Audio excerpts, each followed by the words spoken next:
Welcome to Sheila Selects. The whole system will be ready in a few minutes. Take your seat and enjoy. What's going on, everyone? I believe that people have a story that is built on thousands of hows, whys, and whats. Join myself, Chris Sheeler, as I dive into how people live their lives, why they do what they do, and what goes on through their mind while they do it. If you love learning what makes people tick, the Sheeler Select podcast has you covered. Episodes every Monday on YouTube, Apple, Spotify, and anywhere you get your podcast.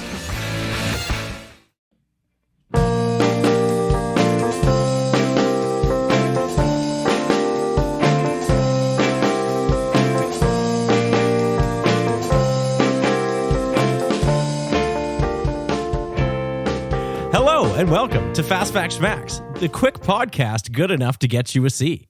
Minus. My name is Matt, and I have a short story to tell you. And my name is Kev, and I have a story to interrupt. And an iPad to turn off. Left your phone on, you jackass. Jesus, I had one job here. You have one job. Today we're going to talk really, really briefly about the Christmas truce. You know the Christmas truce, don't you? The one where you agree not to talk about politics with your weird uncle? There is that Christmas truce that everybody observes. Well, it's actually, it's like one half of everybody observes in that situation. Yeah. No, the World War I Christmas truce, the famed Christmas truce in 1914, where they went out and they played soccer and they exchanged cigarettes and, there was a goodwill towards man feeling on the entire front. And then the very next day, they went back to blowing each other up. Jesus Christ. So we're going to be looking at this through really kind of two lenses here. The first is just what happened. But the second is, why didn't it happen in 1915 or 1916 or 1917 or 1918? Well, they didn't reach 1918 in Christmas. Fact, war was over by November 11th. I mean, that's my answer for why it didn't happen in December 18th. That's true. Yeah. Okay. Sorry. Yeah. I just had to be particular about that. You did. It's all about giving facts, man. Just bonus facts. Yeah, I suppose. And I'm bad with dates. So first of all, what happened or why did it happen? There were a couple factors going into it. One was the weather had just been terrible leading up to December 24th, which is when the Christmas truce started, technically. The weather, it had been raining just constantly. And when you're in a trench and it rains, it's a bad scene, man. I can't imagine that being very fun. Yeah, it's not good at all.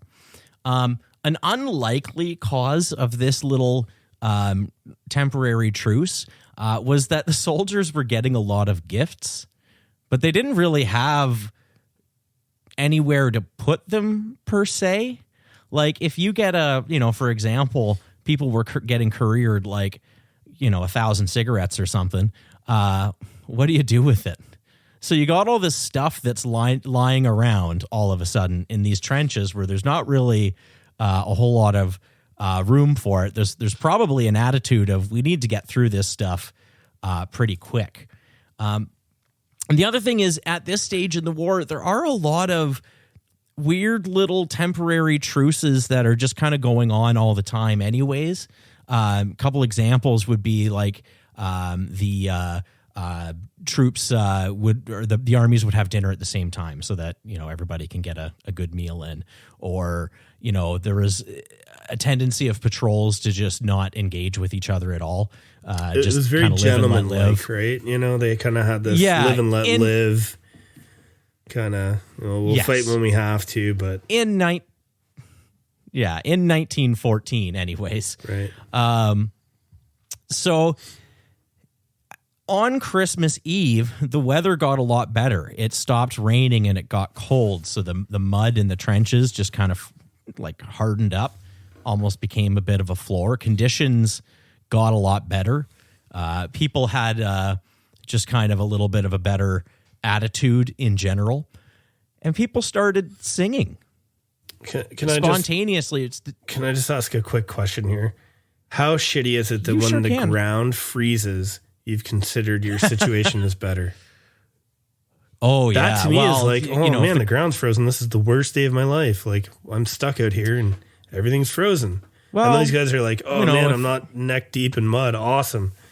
yeah, What a shitty way to live. I'm not in danger that if I fall off my little sleeping crevice, I can drown in the middle of the night Yeah, man.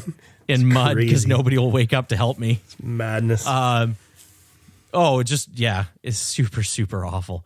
The Germans started singing, and at least in one part of the line, the field marshal on the British side decided, well, we'll drown them out with our own singing. So he's got his men to start singing Christmas carols, and that plan kind of backfired because eventually they just started singing harmonies, started singing together. like the Beach Boys. Kinda. What songs were they singing? Do you know? You didn't. They were just like Christmas carols. No, I do know this. Okay. Here we go. The Germans started the German version of Silent Night, Holy Night, and I think when they were singing together, it was Good King Wenceslas. Yeah. That's the most researched they you've ever been for a random question. The most prepared. Yeah. Because I watched a great video by Extra Credits about it. That's a very good YouTube channel that everybody should check out if they want actual details and not the The condensed version. drunk uncle version of But they start engaging with each other. They're yelling, back and forth, things like, oh, if you don't shoot, we won't shoot. First, kind of jokingly, and then a little more serious, and then people kind of start like poking their head up over the trench. And Oh, that's so gutsy. like the first guy to climb over, just hoping to not get shot. So that was happening on Christmas Eve, and then on Christmas Day, there was, almost all the way up the line, there was a ceasefire. And they were like playing soccer and exchanging gifts and things like that. It was really bizarre, and it was really terrifying for the leading class. Oh yeah, of course. Yeah, If those Because people realized that their common enemy was the leading class that got them into this, the aristocracy that started the war, have been really bad for those very few people. and because everything that's happened since the 1900s, it's not the same, but it rhymes. They were all really afraid of communism, and one thing that would, that would have particularly scared them is like both armies uniting and realizing that they actually have the power. Yeah. Really, when it came right down to it. Man, if So- only they did. Yeah. I mean, really. I mean, yeah. Yeah. There was a lot of that rhetoric going on in the First World War. Like, what if they threw a war and nobody showed up? That What sort if of thing. And that's the thing when they have these truce, you realize that this guy that's shooting at you before, he's just a guy. He's a guy you'd probably get along with. Yeah, for sure. Good old Fritz. Yeah, Fritzy boy. So why didn't they do it in 1915? Do you reckon? I feel like it was probably one of those things where they're like, if you are fraternizing with the enemy again, you're basically going to get shot. I think there was a lot of that. There was a lot of killing people on your own side during that conflict. Like, if you weren't willing to go over the trench and just run into machine gun fire, the commander behind you would shoot you. No, probably the reason they didn't do that in 1915 is that on April 22nd of 1915, the first large-scale gas attack was launched by the Germans against the Allies. And I feel like once someone's tried to gas you to death, it's probably really hard to have a Christmas party with them. I don't know. I got blasted with benzene and I let them buy me pizza the next day. Yeah, sorry about that, guys. Yeah, we didn't know that was in there. We'll buy you pizza tomorrow. All right, that's cool. Well, they did know what was in there. I think that the war just got so vicious Like at 1914, that's maybe like, in a lot of ways, I think the Christmas truce is like that, the last gasp of the of the old world that went out with that war. Yeah. The new mechanized modern world came out of that war. The old august, like the chivalrous kind of the noble warrior of olden days, right? Like, not to say that anybody who is a warrior now is not noble in any way. It's just, back in the day they had that kind of, like, it was like a gentleman's war. Yeah. Well, I mean, it used to be until it was an all or nothing civilizational struggle. And I use that term lightly, like gentleman war, but yeah, crazy. Yeah. I mean, at least they did that, man. That's kind of one of those small things where you look back and go, yeah, maybe humanity is okay. They try sometimes. I don't know. It's a good story. It's a good story in an otherwise shitty time. It is. And more importantly, it's a Christmas story. It is a Christmas Anyways, story. So that's Fast Facts Schmacts. Fast Facts Schmacts. Merry Christmas, everybody. Fast Facts Schmacts.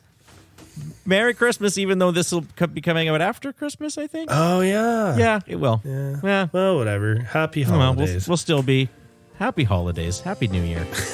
Happy everything. Bye. Bye-bye.